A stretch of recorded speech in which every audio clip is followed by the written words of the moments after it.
thanks for joining me once again. It is not every day that I, number one, use a Bare Minerals product. Used to use them a lot in the 90s when we were swirling, tapping, and buffing our way to beauty. I used to use them a lot back then. I used the full line. Haven't really ever got really back into them. Every now and then I'll pick up a Bare Minerals product and try it out. The other thing that it is not very often that I do is buy a special brush for a special foundation or a special product. But today I am trying out for you guys the Bare Minerals BarePro Performance Wear Liquid Foundation and the matching brush. So I had looked at this foundation. I have it on today. I had looked at this in the store and I thought, well, it's just another, blah foundation. Who needs another foundation? I've got some that I like that are really long wear. Well, I tried this on my hand and I thought at first it was going to be very greasy because I tried it on in the store. And it's very shiny looking and very liquidy looking, and I'm thinking, oh, it's going to be one of those greasy sort of dewy but greasy foundations. They even say, that it has a fairly dewy look to it, and I thought, it's probably not going to work for me, but I went ahead and picked it up anyway. And as I was trying it out over the days, it just sort of grew on me, and the fact that it is long wear is just amazing to me. The color I got is number 2 called Dawn. I think it is a very good color match for me. It is very pale, but it is quite neutral. There's not a lot of pink to it. And what impresses me the most about this is that it actually stays on all day. It talks about 24-hour wear. I don't know about that. I will never try anything on my skin for 24 hours, I don't think. But it is extremely long wearing, and it's not clumping up and pulling off of my skin as I wear it for hours and hours throughout the day. It is back to 107 degrees here in North Texas, and we are dying, and I'm wearing it and it's not sweating off, it's not coming off. Beautiful, gorgeous, long wear on it. I am noticing that it is a little on the matte side, little less dewy than what I'm used to wearing, but it is staying on. Now, the way I compensate for the mattness of it is that I do powder it with an illuminating powder. I use my Cover FX illuminating setting powder, and that gives it a little bit of a glow and makes it look a little more dewy, even though it's a tiny bit matte. It is not extremely matte. It is not so matte that I'm grossed out. I get grossed out by matte foundations. It looks so bad on me. It is not that at all. It is just very slightly matte. And so as I was wearing this throughout the days, the way I was putting it on was with a dampened beauty blender, of course, like I always put on most of my foundations. There are cases where you'd use a foundation brush, and then there are cases when you use a beauty blender. I've been dabbing this into place with my beauty blender, and then I was at Sephora today and I noticed that they display this product with a Luxe performance brush, they call it. It's a very short bristled, very densely bristled, angled, domed brush. And since I don't really have anything like this, I thought I'd go ahead and pick it up and try it out. Since I am enjoying the foundation so much, I thought, well, I'll get the brush that's actually meant for the foundation. And super domed and very sort of stiff bristles on this. So this really works the product into your skin.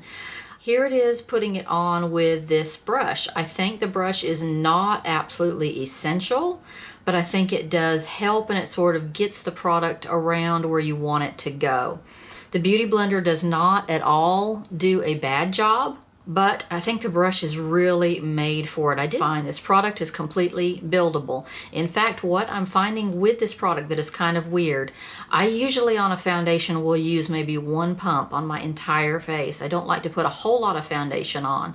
This product, not that it's thin or anything, but I don't think you're getting a full huge pump on this. If you'll notice how short the little top is on this, usually a top on a foundation is maybe twice that tall, and then you're getting a lot more room to pump a lot more of a large blob of product out.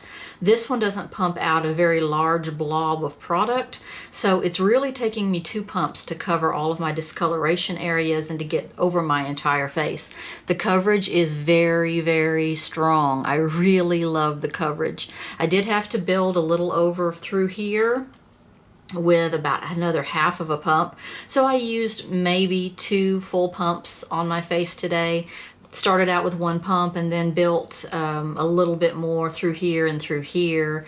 Ended up using probably 2 full pumps. I don't know why they built that so shallow. I think they should have made it taller to dispense more pump at once, more volume at once. Again, I don't think the brush is essential, but I didn't really have anything like that. And I am going to use this with the foundation from now on. I think it gives a really good effect. It gets it on really evenly and nicely. I am stroking it into place with that. Really happy with the staying power on this. Not all long wear foundations are the same. This is a really true long wear foundation. I just did a big order with Ulta.com. They were having 20% off, just kind of out of the blue. I'm like, why are you doing 20% off? So I did a big load up, a lot of Dose of Colors stuff. Never tried their stuff. I'm going to do a big Dose of Colors video here when that comes in, so I'm very thrilled about that. Picked up another item from Ulta during the 20% off in store. These are the Lorac Pro Satin Lip Colors. I did get 1 color called Vintage Rose. So Lorac Pro in the past has had, and it has exactly the same packaging, a matte crayon like this. This is a satin crayon. This is so comfortable. Okay, I wore this like all day yesterday. It is so comfortable and it does not ever move. This is one of those sort of stiffer satin formulas that is not going to go anywhere all day long. This is Vintage Rose. It's a beautiful natural peach nude. And I had it on all day yesterday. It just would not budge. It doesn't feel dry or anything. It's definitely not a matte. But boy, it is just so, it has such a stiffness to it and such a thickness to it, but it's so comfortable that it just stays in place all day long. I love this. Bunch of nude colors in this. Thank God, I love my nudes. So my Ulta only had this color, and it had, I think, 1 other dark color. When they get the full line of these satin pens, satin crayons in, I'm going to get some more. Love the formula on those. Okay, Chanel came out recently with a new highlighter. I have their other highlighter to compare with it. This one is $70. This is their latest illuminating powder. Oh my gosh. Plissé Lumière de Chanel. Okay. So we're going to compare this to the last highlighter they came out with that I bought that was also $70 that I didn't really end up liking as well as I like this one. This one is so gorgeous. This one is the lightest neutral tiny hint of peach. I have it on today. It is super metallic. I hate to ruin the little pattern on there, but I have already worn it a couple of times and sort of dug into that pattern. It comes with a neat curved little brush that just sits on top of the product, and I did use that to apply today and the other time I wore it. This is a metallic highlighter. It is bright. It is extreme. But I have to say, I think this one is a lot less glittery than the last one I got from them. This one is a lot more skin-like in color, and it's less glittery. The last one had actual, I think, glitter in it. Last one that I got was called Camellia de Chanel, and it was part of a holiday package, I believe. It came in this red lacquer box.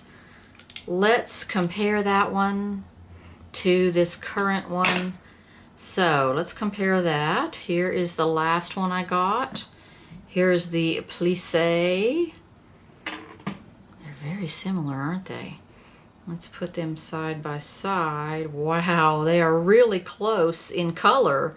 They are pretty much the same color. However, the Camellia one is very much more glittery. This one is more smooth. They are the same color though. Look at that. That's crazy.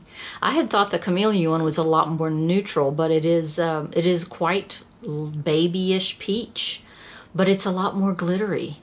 Not metallic so much, but it's has more glitter in it. Wow, I had no idea they were so close in color. That is crazy. I think I like the Plissé better. I don't want glitter on my highlight. So coming up, I have a big dose of colors video, of course I just talked to you about, and I've got some new blushes from IT. They're called Bye Bye Pores, IT Cosmetics. I really like them. I have another color of it coming in my Ulta shipment, so when my Ulta shipment gets here, I'm going to do many videos. I've been trying out, and I'm going to do a video on this soon, the Urban Decay Chill Makeup Setting Spray. I used that today. Bought this today for the first time, and I've already got thoughts on it, but I'm going to use it a few more times and let you guys know what I think about it. So, more stuff coming, big box from Ulta, and I'll see you later.